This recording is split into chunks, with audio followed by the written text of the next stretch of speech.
ச்சே, என்ன வேலை என்ன வேலை. வா தென்றல், தென்றல். இதோ வந்துட்டேன். சீக்கிரம் வா.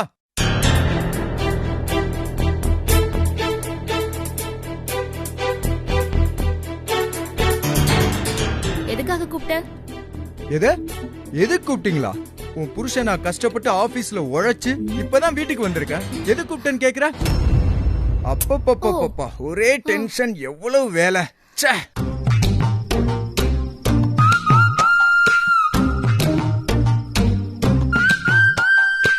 தென்றல், என்ன பாத்துக்கிட்டு இருக்க? உடனடியா எனக்கு போய் சூடா ஒரு காஃபி எடுத்துட்டு வா போ. அவ்வளவு டயர்ட் ஆகுற அளவுக்கு சார் ஆபீஸ்ல என்னதான் கஷ்டப்பட்டீங்க? என்ன கஷ்டப்பட்டனா? இன்னைக்கு ஆபீஸ்ல எவ்வளவு முக்கியமான விஷயத்த பண்ணிட்டு வந்திருக்கேன் தெரியுமா? பேசாம போய் சீக்கிரம் காஃபி எடுத்துட்டு வா போ. என்ன மாமா, அக்கா கிட்ட அதிகாரம் தூள் பறக்குது? பின்ன இவ்வளவு நாள் நான் ஆபீஸுக்கு சும்மா போயிட்டு வந்துகிட்டு இருந்தேன். ஆனா இன்னைக்கு தான் ஒரு உருப்படியான வேலையை செஞ்சிருக்கேன்.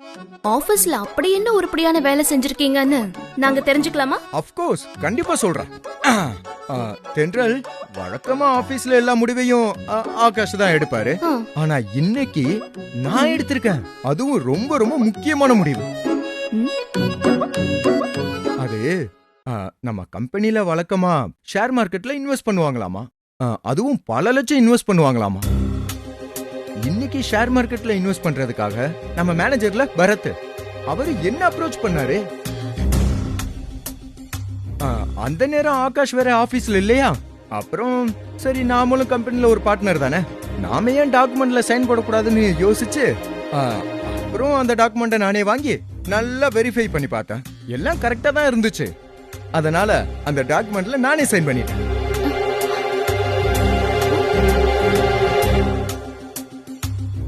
உண்மையாவா? கையெழுத்து போடுற அளவுக்கு கஷ்டமான வேலையை செஞ்சிருக்கீங்க. என்ன கிண்டலா? இங்க பாரு, நான் போட்ட கையெழுத்தால நம்ம கம்பெனிக்கு எவ்வளவு லட்சம் லாபம் கிடைக்கும் தெரியுமா? எத்தனை லட்சம் மாமா? அது ஷேர்ல இப்பதானே இன்வெஸ்ட் பண்ணிருக்கோம். இன்னும் கொஞ்ச நேரத்துல தெரிஞ்சிரும் எவ்வளவு லட்சம் லாபம் கிடைக்க போகுதுன்னு. ஐயோ ஐயோ ஐயோ, என் புருஷன் இவ்ளோ கஷ்டப்பட்டு நம்ம கம்பெனிக்கு பல லட்சம் சம்பாதிச்சு கொடுக்கறாரு. இவரை போய் கிண்டல் பண்ணிட்டோம். சாரிங்க. It's okay. பாத்தியா நிலா, என் ஹஸ்பண்ட் எவ்வளவு சீக்கிரம் இவ்ளோ பொறுப்பாயிட்டாருன்னு. It's okay. இப்போது போய் காபி எடுத்துட்டு வரியா? ஐயோ, உங்களுக்கு காஃபி என்ன, ஆப்பிள் ஜூஸ் எடுத்துட்டு வரேன். நில்லு. புருஷங்காரன் பொறுப்பு ஆபீஸ் போயிட்டு வந்திருக்கேன். நீ சொல்றத கேட்க மாட்டீங்களா? நான் என்ன சொன்ன பேச்ச கேட்கல. நான் உன்கிட்ட என்ன கேட்டேன்? காஃபி. நீ என்ன சொல்லிக்கிட்டு இருக்க? Apple juice. ஆப்பிள் ஜூஸ் இப்ப நான் கேட்டேனா? அதெல்லாம் நைட் சாப்பிடலாம். இப்ப போய் நீ காபி எடுத்துட்டு வா போ. ரொம்ப கத்தாதடா, நான் போய் எடுத்துட்டு வரேன்.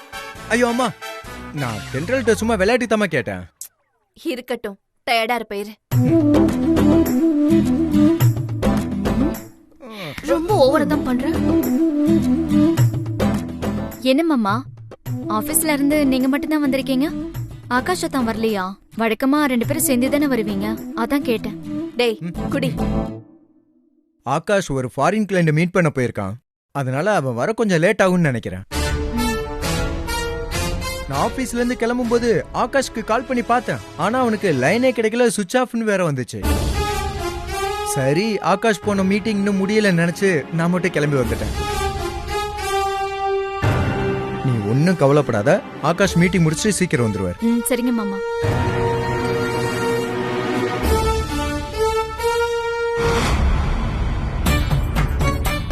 சூப்பர்மா. அப்புறம் இதை இங்க வச்சுக்கிறேன். ரொம்ப டயர்டா இருக்கு. சரி, நான் போய் ஹாட் வாட்டர்ல ஒரு குளியல போட்டு ரெஸ்ட் எடுக்கிறேன். நீ சூடா ஏதாவது ஸ்நாக்ஸ் எடுத்துட்டு வரியா? கரெக்டா வந்துருவியா? நீங்க போங்க, நான் எடுத்துட்டு வரேன். வரமா.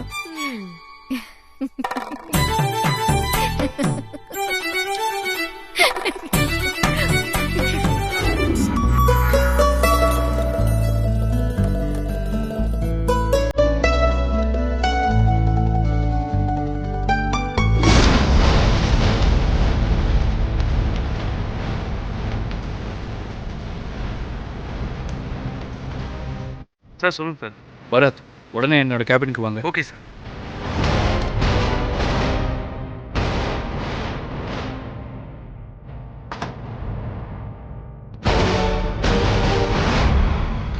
சார், இன்னைக்கு ஷேர் மார்க்கெட்ல இருந்து மெசேஜ் வந்திருக்கு. இன்னைக்கு ஷேர் மார்க்கெட்ல யார் இன்வெஸ்ட் பண்ணுது? அதுவும் இந்த வீணா போன ஷேர்ல. இதனால நம்ம கம்பெனிக்கு 30 லட்சம் ரூபாய் லாஸ் ஆயிருக்கு. இது கண்டிப்பா லாஸ் ஆகும்னு எல்லாருக்கும் தெரிஞ்ச விஷயம் தானே. தெரிஞ்சும் யார் இதுல ஷேர் இன்வெஸ்ட் பண்ணது? சார், நான் இந்த ஷேர் சம்பந்தமா உங்களை பார்த்து பேசலான்னு தான் உங்க கேபினுக்கு வந்தேன். ஆனா நீங்க இல்ல. அதனால சித்து சார் கிட்ட போய் நீங்க எங்கன்னு கேட்டேன். அவர் எதுக்குன்னு கேட்டாரு. நான் இந்த ஷேரை பத்தி சொன்னேன். உடனே அவரு ஒன்றும் பிரச்சனை இல்லை, எனக்கும் ஷேர் மார்க்கெட்டை பத்தி நல்லா தெரியும், டாக்குமெண்ட் ரெடி பண்ணுங்க, நானே கையெழுத்து போடுறேன்னு சொன்னார் சார். நான் அப்ப அவர்கிட்ட இல்ல சார், இது ஆகாஷ் சாருக்கு தெரியாம பண்ணக்கூடாது, ஏன்னா அந்த ஷேர் ரொம்ப வீக்கான ஷேரு, இதுல பணத்தை இன்வெஸ்ட் பண்றதும் ஒண்ணுதான், கடல்ல விடுறதும் ஒண்ணுதான், அதனால ஆகாஷ் சார் கிட்ட டிஸ்கஸ் பண்ணோம். நீங்க ஆகாஷ் சார் எங்க இருக்காருன்னு மட்டும் சொல்லுங்க, நான் அவர்கிட்ட பேசிக்கிறேன்னு சொன்னேன். ஆனா சித்து சார் கேட்கவே இல்லை சார். ஏன், நானும் இந்த கம்பெனில ஒரு பார்ட்னர் தானே, எனக்கு எந்த முடிவும் எடுக்க ரைட்ஸ் இல்லையா? எனக்கும் எல்லா உரிமையும் இருக்கு, என்கிட்ட டாக்குமெண்ட்டை கொடு, நான் கையெழுத்து போட்டு கொடுக்குறேன்னு சொன்னார். பணத்தை இந்த ஷேர்ல இன்வெஸ்ட்மெண்ட் பண்ணு, கண்டிப்பா பெரிய லாபம் வரும், அப்படி இப்படின்னு சொல்லி என்னை ஃபோர்ஸ் பண்ணார் சார். நான் வேற வழி இல்லாம டாக்குமெண்ட்டை ரெடி பண்ணி கொடுத்தேன் சார். ஆனா நான் அப்ப கூட அவர்கிட்ட வேண்டாம் சார், ஏதோ எனக்கு தப்பா படுது, எதுக்கோ ஆகாஷ் சார்கிட்ட ஒரு ஃபோன் பண்ணி கேட்டுக்கலாம், அதுக்கப்புறம் கையெழுத்து போடுங்கன்னு சொன்னேன் சார். ஆனா நான் சொல்றது அவர் கேட்கவே இல்லை சார். ரொம்ப பிடிவாதமா டாக்குமெண்ட்ல கையெழுத்து போட்டார். அப்படியே அவர் பணத்தை ஷேர்ல இன்வெஸ்ட்மெண்ட்டும் பண்ணிட்டாரு. அப்புறம் வீட்டு கிளம்பி போயிட்டார் சார். நான் சொல்ல கேட்காம சித்து சார் இப்படி ஒரு தப்பு பண்ணிட்டார் சார். இப்ப அவர் பண்ண தப்பால நம்ம கம்பெனிக்கு 30 லட்சம் லாஸ் ஆயிடுச்சு சார். அதை நினைக்கும் போது எனக்கே தலை சுத்துற மாதிரி இருக்கு சார். என் மேல ஒன்றும் தப்பு இல்லை சார். நீங்க தான் சித்து சாரை இந்த கம்பெனியோட ஈக்குவல் பார்ட்னர்னு சொன்னீங்க, அதனால உங்க பேச்சை மீற முடியல sir. I am very very sir. இதெல்லாம் சித்துவோட வேலை தானா?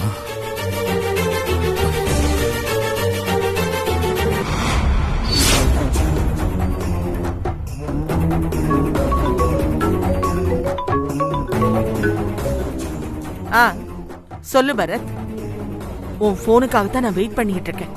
சொல்லு, என்னாச்சு? நான் சொன்ன மாதிரி ஆகாஷ் கிட்ட எல்லா விஷயத்தையும் சொல்லிட்டியா? ஆமா மேடம், ஆகாஷ் சார் கிட்ட சொல்லிட்டேன். சித்து சார் கையெழுத்து போட்டது, அதன் மூலமா நம்ம கம்பெனிக்கு 30 லட்சம் ரூபாய் லாஸ் ஆனது, எல்லா விஷயத்தையும் ஆகாஷ் சார் கிட்ட டீட்டெயிலா சொல்லிட்டேன். பிரமாதம் மேடம். இப்ப ஆகாஷ் சார் சித்து மேல பயங்கர கோவத்தோட வீட்டுக்கு வந்துட்டு இருக்காரு. அப்படியா? சூப்பர். நீங்க சொன்னீங்கன்னு தான் இந்த காரியத்தை நான் செஞ்சேன். இது மூலமா எனக்கு எந்த பிரச்சனையும் வராம பாத்துக்கோங்க மேடம். ஒன்னும் கவலைப்படாத பரத், உனக்கு ஒரு பிரச்சனையும் வராது. நீ எனக்கு பெரிய உதவி பண்ணிருக்க. அதனால அடுத்த மாசத்துல இருந்து இன்கிரிமெண்ட், போனஸ் எல்லாமே கிடைக்கும். ஓகேவா? Okay madam. சரி பரத், நான் அப்புறமா கூப்பிடுறேன்.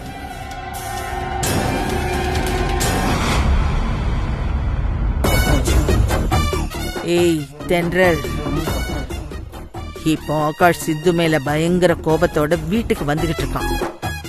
அவன் வீட்டுக்கு வந்ததும் சித்து கூட பயங்கரமா சண்டை போட போறான். அதுக்கப்புறம் ஆகாஷே உன் புருஷன் சித்துவ நீ எதுக்குமே லாயக்கு இல்லாதவன்னு சொல்லி கழுத்தை பிடிச்சு வீட்டை விட்டு வெளியே தள்ள போறான். அவனோட உன்னையும் சேர்த்துதான் துரத்த போறான். அந்த சம்பவத்தை நான் என் கண்ணால பார்க்கணும்.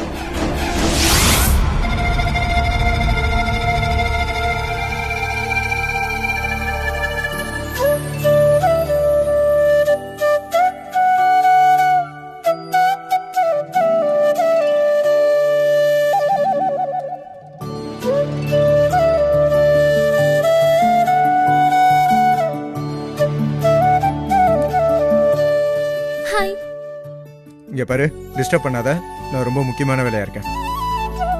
உண்மையாவா? ஏன் பார்த்தா தெரியலையா? ஆபீஸ் விஷயமா ஒர்க் பண்ணிட்டு இருக்கேன்ல. ஓஹோ, அப்படி என்ன சார் ஒர்க் பண்ணிட்டு இருக்கீங்க? ஆபீஸ் வேலையா இருக்கேன், புரிஞ்சுக்கோ தென்றல்.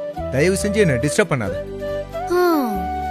என்ன திடீர்னு சாருக்கு ஆபீஸ் வேலையில இப்படி ஒரு பொறுப்புணர்ச்சி? அது நான் ஆல்ரெடி சொன்னேன்ல, இன்னைக்கு ஆபீஸ்ல ஒரு முக்கியமான டாக்குமெண்ட்ல சைன் பண்ணி அது மூலமா நமக்கு பல லட்சம் லாபம் கிடைக்க போகுதுன்னு. ஆமா.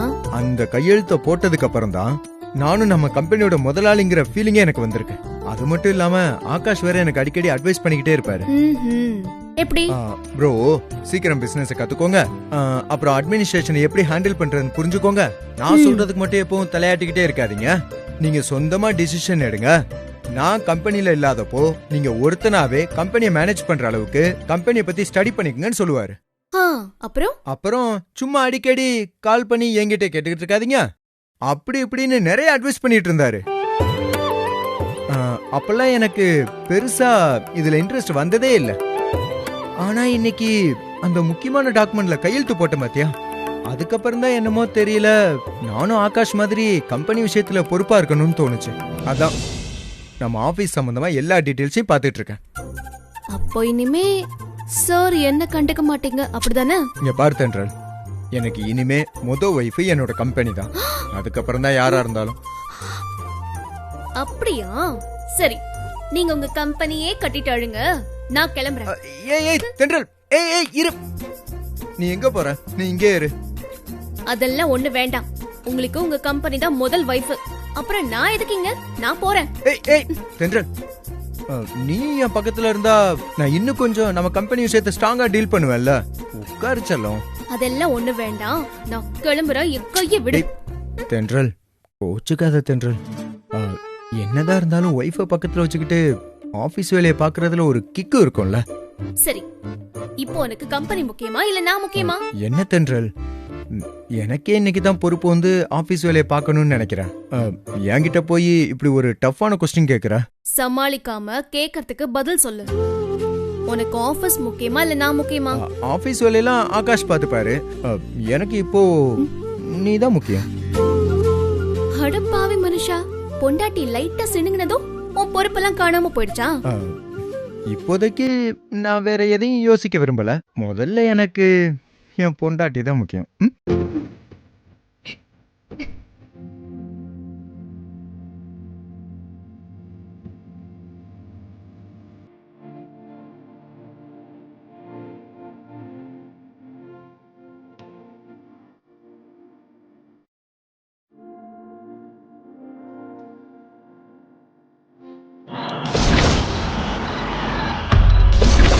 ஏய் சித்து, எங்கடா இருக்க? வாடா கீழே.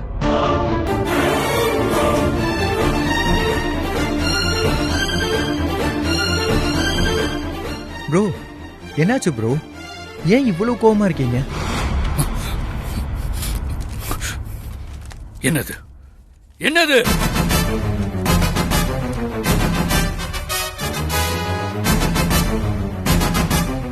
என்னாச்சு சித்து? இது நான் ஷேர் மார்க்கெட்ல இன்வெஸ்ட் பண்ணதுக்கான டாக்குமெண்ட். இதுலதான் நீங்க கழுத்து போட்டதா சொன்னீங்களா? ஆமா. இதுல என்ன பிரச்சனை தான்? என்ன பிரச்சனையா? கம்பெனில யார் உங்ககிட்ட பேப்பர் நீட்டினாலும் உடனே கையெழுத்து போட்டுருவியா? ஆபீஸ் விஷயம் என்னவா இருந்தாலும் என்கிட்ட கேட்டுட்டு தான் முடிவு பண்ணணும்னு நான் ஏற்கனவே சொல்லிருக்கேனா இல்லையா? பிசினஸ் சம்பந்தமா உனக்கு எதுவும் தெரியலங்கிறதுக்காக நான் உனக்கு எத்தனை விஷயத்த குழந்தைக்கு சொல்ற மாதிரி எக்ஸ்பிளைன் பண்ணிருக்கேன். அப்படி இருந்தும் முட்டை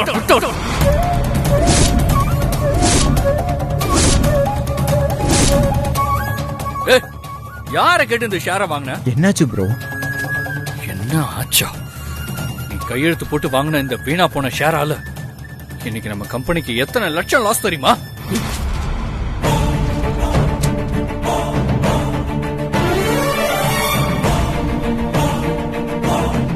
லாஸ் ஆயிடுச்சா? என்ன சொல்றீங்க ஆகாஷ்? 1 லட்சம் 2 லட்சம் இல்ல, உன் முட்டாள் புருஷனால கம்பெனிக்கு 30 லட்சம் லாஸ் ஆயிருக்கு.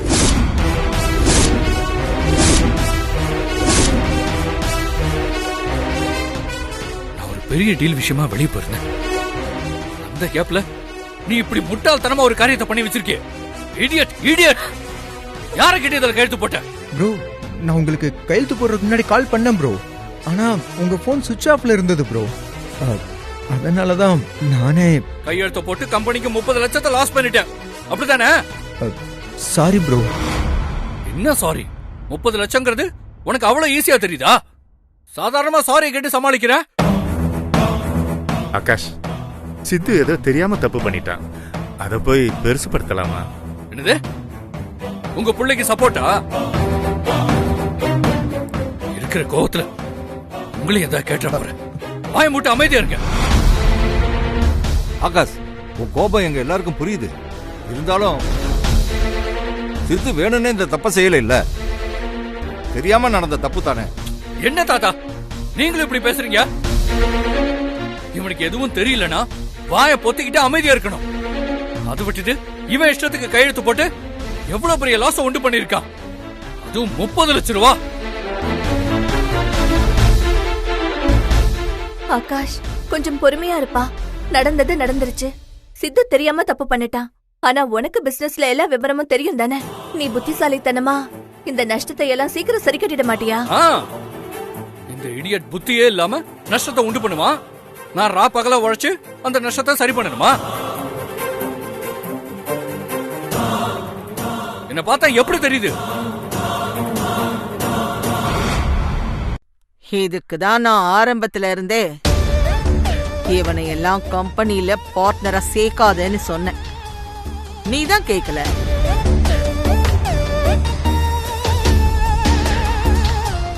இதுங்களுக்கெல்லாம் பிசினஸ பத்தி என்ன தெரியும்? இவன் சம்பாதிக்க ஆரம்பிச்சதுல இருந்து 5-10க்குன்னு கஷ்டப்பட்டு மாச சம்பளம் வாங்குறவன் தானடா இவன். அண்ணாடங்காட்சி. இவனை போய் கம்பெனியில முதலாளியா உட்கார வச்சா இப்படித்தான் நடக்கும். சொல்றது கேக்குதா? அந்த மாதிரி ஒரு நான்சென்ஸ் எம்டி சீட்ல உட்கார வச்ச நானும் ஒரு நான்சென்ஸ் தான் சொல்லாம சொல்றாங்க. இதெல்லாம் தேவையாடா எனக்கு?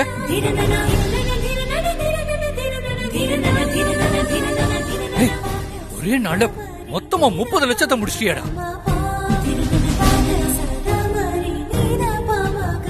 மாதிரி ஒரு கூமுட்டைய என் கம்பெனில பார்ட்னரா சேர்த்தேன் பாரு.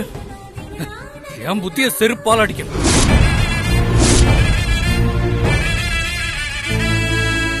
எவ்வளவு பெரிய தப்பு பண்ணிட்டேன்.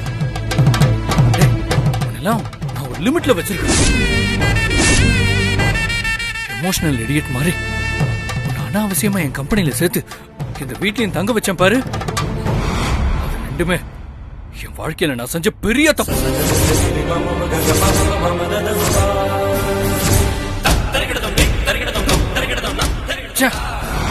உன் முகத்தை பார்க்கவே எனக்கு பிடிக்கலடா.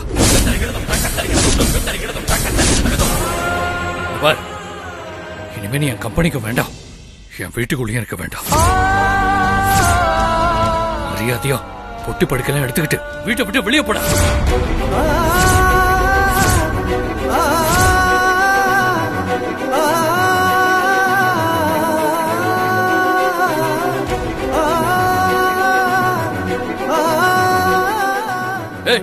இன்னும் எங்க நிக்கிற? மரியாதை போடா வழியா.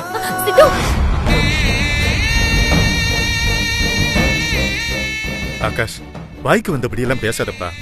சித்து செஞ்சது தப்புதான். அதுக்காக வீட்டை விட்டு வெளியே போக சொல்றதா? 1000 இருந்தாலும் சித்து உன் அண்ணன் இல்லையா? யார் சொன்னா அப்படி? இவனுக்கும் எனக்கும் அப்பா நீங்க வேணா ஒருத்தரா இருக்கலாம்.